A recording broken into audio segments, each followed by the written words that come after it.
वास्तुशास्त्र वैदिक वांग्मय का एक अद्भुत भाग है जो प्रत्येक मानव के प्रत्येक क्षण को प्रभावित करता है।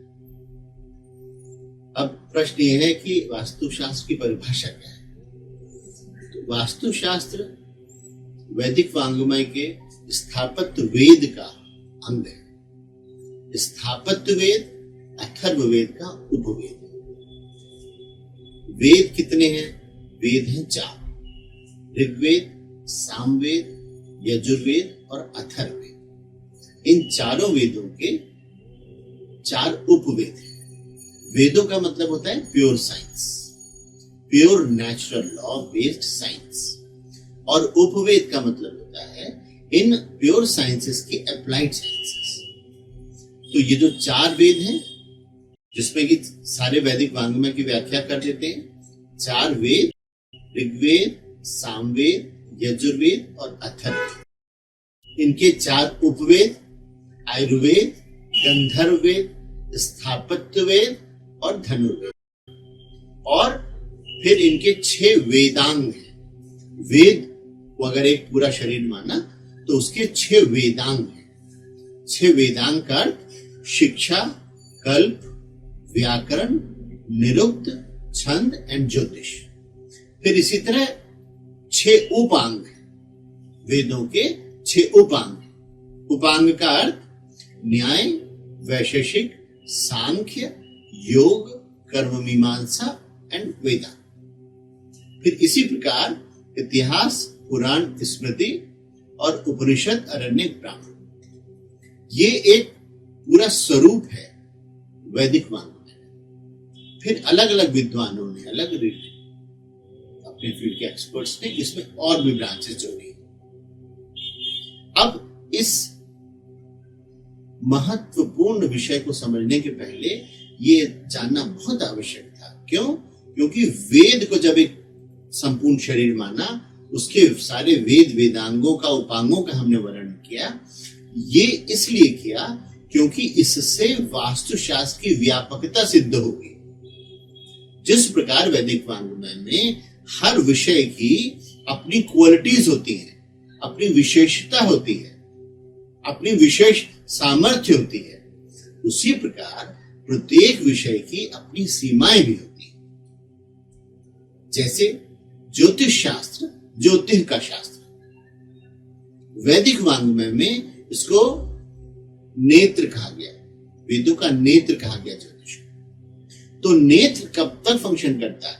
जब हम प्रकाश में रहते हैं, जब हम दृश्यमान रहती हैं चीजें। जब अंधकार होता है तो नेत्र नहीं काम करता, चीजें अपनी जगह रहती हैं, उनका प्रभाव रहता है। यदि हम जाएंगे किसी चीज से टकरा के गिरे तो चोट लगेगी, इसका अर्थ उन चीजों का प्रभाव रहेगा, लेकिन वो शरीर को इन स्थूल आंखों से दिखाई नहीं देगा। तब क्या होगा? तब जो दूसरी इंद्री है, हाथ है, स्पर्श की इंद्री है, तब हम उस स्पर्श इंद्री से देख के टटोल के जाएंगे कि अंधेरे में किसी चीज से हम लड़े नहीं।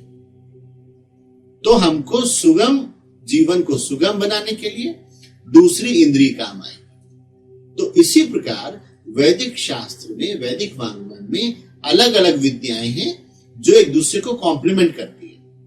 इनका अपना इंडिपेंडेंट स्टेटस कंप्लीट है, टोटल है, लेकिन इंटरडिपेंडेंसी के साथ इनका जो होलिस्टिक अप्रोच होता है, इसको जब हम दृष्टिगत रखते हुए प्रैक्टिस करते हैं, प्रैक्टिस कर जब हम उसको अप्लाइड साइंसेस में लाते हैं, तब उस विषय को प्रॉपरली हम प्रयोग कर सकते हैं। तो स्थापत्य वेद की परिभाषा क्या हुई? स्थापत्य वेद स्थ तिष्ठति स्था तेषां पतित स्थपति। तिष्ठ मतलब होता है बैठना। तो जैसे हम जानते हैं जगत स्थावर और जंगम 2 प्रकार का, एक स्थिर होता है, एक चलायमान होता है। तो तिष्ठति स्था तेषां पतित स्थपति, तेषां पतित स्थपति। तो अब स्थावर जगत का अर्थ क्या हुआ? जो 3 डायमेंशनल है, जो व्यक्त है। तो 3 डायमेंशनल मतलब किसी भी चीज में जिसमें लंबाई चौड़ाई मोटाई है, ये सब स्थावर जगत है और ये सब स्थापत्य वेद का क्षेत्र है। ये बताना इसलिए आवश्यक है क्योंकि स्थापत्य वेद का अर्थ केवल भवन नहीं है, केवल एक घर नहीं है, क्योंकि घर अपने में एक सेपरेट एंटिटी नहीं है। घर भूमि पर बना हुआ है, भूमि पूरे ग्लोब पर स्थित है। ग्लोब अपने में स्वतंत्र नहीं है, वो एक विशेष सूर्य के चारों तरफ चक्कर लगा रहा और ये अपने में अलग नहीं है। ये एक पूरी मिल्की वे है, गैलेक्सीज हैं, पूरा यूनिवर्स है। ये एक विशेष अनुशासन में चलायमान हो रहा है और अगर ये अपने अपने में स्वतंत्र होते तो कोई कहीं जाता, कोई कहीं जाता, लेकिन ऐसा नहीं है। ये बहुत व्यवस्थित, इसी को प्रकृति का नियम कहते हैं, इसी को नेचुरल लॉस कहते हैं। इन नेचुरल लॉस के तहत एक अणु से लेकर पूरे ब्रह्मांड तक ये आपस में बहुत सुगठित रूप से संगठित है और इसीलिए वैदिक वांग्मय में जितनी विद्याएं हैं ये इंडिपेंडेंट होते हुए इंटरडिपेंडेंट है। तो जब विराट ज्ञान की तरफ अपन जाते हैं तब अपने को पता चलता है कि ये वैदिक वांग्मय के किसी भी एक क्षेत्र को अगर आप प्रयोग में लाना चाहते हैं तो आपको पूरे वैदिक वांग्मय का एक्सपोजर होना बहुत आवश्यक है। अगर हम किसी एक क्षेत्र विशेष को लेकर केवल प्रैक्टिस करेंगे तो वो बहुत एकांगी है। तो इसलिए स्थापत्य वेद जिसका क्षेत्र वास्तुशास्त्र है, इसीलिए स्थापत्य वेद के क्षेत्र को वास्तुशास्त्र कहा। तो अब क्या है कि जब एक कण से लेकर हमने देखा कण मिलके पदार्थ बना, पदार्थ मिलके चीजें बनी, भवन बना, भवन भूमि पर स्थित है, भूमि सूर्य के तरफ चक्कर लगा रही है, भूमि के चारों तरफ चंद्रमा चक्कर लगा रहा है। ये पूरा एक विराट गति हो रही है जिसको अंग्रेजी में कहते हैं this is ever expanding universe. तो लेकिन अभी अपन और जब वैदिक वांग्मय के गहराई में जाएंगे तो तब देखेंगे जैसे धड़कन होती है तो कैसे एवर एक्सपैंडिंग यूनिवर्स है, फिर कैसे संकुचन होता है, फिर कैसे विस्तार होता है, फिर कैसे संकुचन होता है। तो इसी को लय और प्रलय वैदिक वांग्मय में कहते हैं। तो ये विराट दृष्टि